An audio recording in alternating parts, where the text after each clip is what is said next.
Bonjour, donc là je vais vous faire une petite vidéo pour vous expliquer un petit peu la correction de l'exercice 1 afin de commencer à calculer sur l'analyse des écarts de charge, en calculant évidemment l'écart sur charge total, l'écart sur volume et l'écart sur global. Puis après on va scinder l'écart global en écart sur prix et en écart sur quantité pour les deux éléments qui composent donc notre produit. Alors dans cet exercice, il n'y a que des charges directes, donc là pour l'instant, on ne va pas du tout analyser les charges indirectes, on va s'arrêter uniquement sur les charges directes.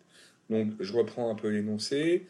On a ici une société qui, derrière, fabrique des chaussures en cuir. Elle a besoin donc de cuir évidemment et de main d'œuvre. On a au départ sa production prévue, donc son activité normale, c'est sur une base de 1000 unités de production. La production réelle du mois sera de 1100 unités. Donc, on va dans un premier temps calculer les différents écarts et on va commencer par l'écart total. Je vous rappelle que l'écart total, c'est de comparer le coût prévu pour la production prévue au coût réel que l'on a eu véritablement. Donc, on va le faire pour le cuir, mais aussi pour la main-d'œuvre. On va commencer pour le cuir. Donc pour le cuir, l'écart total ici va être calculé donc de la façon suivante. On va donc déjà déterminer le coût réel, 40 600. Il est donné ici. Je vous rappelle, on a utilisé 700 mètres de cuir à 58 euros le mètre, ce qui correspond à 40 600. Donc le coût réel du cuir, c'est 40 600. Et le coût, en fait, qui lui était prévu, c'était d'avoir 1000 chaussures fabriquées. Je vous rappelle, 1000 chaussures fabriquées. Et chaque chaussure, normalement, doit nous coûter, en termes de consommation de cuir, 30 euros. Ce qui correspond à 30 fois 1000. Donc vous voyez, évidemment, on a eu plus de charges que ce qu'on avait prévu d'avoir. Donc l'écart sera défavorable. Il sera défavorable de 10 600. Mais encore une fois, cet écart total n'a pas beaucoup d'intérêt puisqu'il est en train de comparer une production de 1000 chaussures avec une production de 1100 chaussures. Donc comme on n'a pas les mêmes volumes de production, cet écart n'est pas très représentatif. À côté de ça, on va maintenant travailler sur l'écart sur volume. Alors je vous rappelle, l'écart sur volume, lui, va comparer le fait qu'on ait un écart justement parce qu'on n'a pas le même volume de production. Donc, dans un premier temps, on va calculer le coût prévu, mais cette fois, non pas de la production prévue comme tout à l'heure, mais de la production réelle. Je vous rappelle que le coût prévu, c'est 30 euros de cuir par chaussure. Donc, on va faire 30 fois 1100. Ça correspondra donc à 33 000 euros. Normalement, c'est ce que ça aurait dû nous coûter en cuir de fabriquer 1100 chaussures. Et on compare ça donc à justement ce problème, quoi, c'est pas un problème, mais on le compare par rapport au fait que on a bien eu, on repart toujours du coût prévu, 30 euros, mais on compare par rapport au volume de production prévu qui était de 1000 unités. Et donc on a un écart de 3000 unités. C'est un écart défavorable, mais il s'explique cette fois, il s'explique pourquoi, parce qu'en fait, nous avons eu une production supérieure à ce qui était prévu, donc il est normal qu'on ait engagé plus de charges, au niveau en tout cas du cuir, que ce qui était prévu. D'où cet écart de 3000 euros. Voilà. L'écart le plus important, et sur lequel on pourra faire des analyses après, c'est l'écart global. Donc je vous rappelle, l'écart global, lui, compare le coût réel, toujours. Donc là, on va repartir véritablement du coût réel, c'est-à-dire celui-là, 40 600 pour le cuir. Et puis ce coût réel, on va le comparer au coût que ça aurait dû normalement nous coûter de fabriquer 1100 chaussures. Ce qu'on appelle le coût prévu adapté à la production réelle. Le coût prévu adapté à la production réelle. Et le coût prévu adapté à la production réelle, il est de 33 000, puisqu'il correspond à 1100 chaussures, production réelle, multiplié par le coût de cuir nécessaire, normalement prévu et nécessaire pour fabriquer une chaussure, qui est de 30 euros. Ça fait 33 000. Et là, on se rend compte qu'en effet, et c'est un écart qui est très important, on a un écart global qui est largement défavorable de 7600 euros. C'est-à-dire que là, nous n'avons pas du tout respecté le budget qui normalement aurait dû être pour une fabrication de 1100 chaussures, qui aurait dû être de 33 000 euros.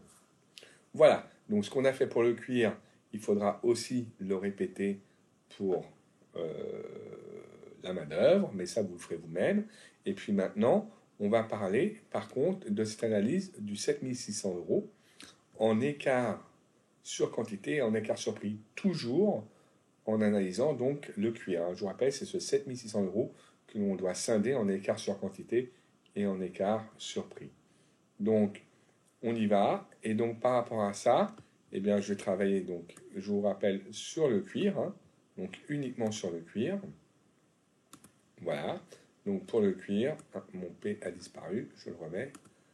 Donc, pour le cuir, on a tout d'abord donc un écart donc lié aux quantités. Et cet écart lié aux quantités, eh bien, je compare quoi?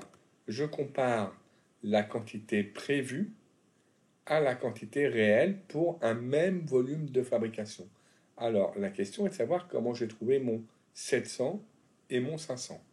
Eh bien, écoutez, c'est tout bête. On va aller regarder.